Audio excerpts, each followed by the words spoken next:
পুলাং শব্দের অর্থ কি? পুলাং শব্দ কি কি কারণে ব্যবহার করা হয়? পুলাং বালে, পুলাং শব্দের অর্থ যখন আমি যাওয়ার পথে আবার রিটার্ন আসব, মানে চলে আসব। যেমন আমি একটা জায়গায় যাচ্ছি, আমাকে ফোন দিয়ে বললো পুলাং বালে, মানে আমি আর গেলাম না ওইখানে, অর্ধেক রাস্তা থেকেই ফিরে আসলাম। অথবা আমি ওই জায়গায় পৌঁছে গেছি কিন্তু আমি ওইখানে স্থিরভাবে থাকবো না, আবার রিটার্ন ব্যাক করব।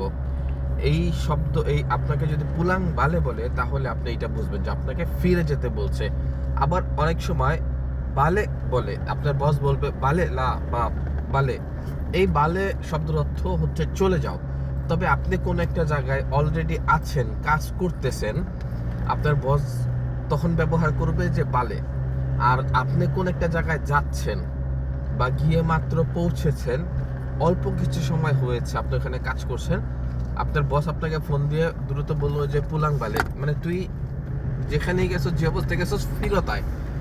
সো পুলাং বালে এইখানে আপনার ব্যবহার করা হয় যে কোনো জায়গা থেকে দ্রুত ফিরে আসার জন্য।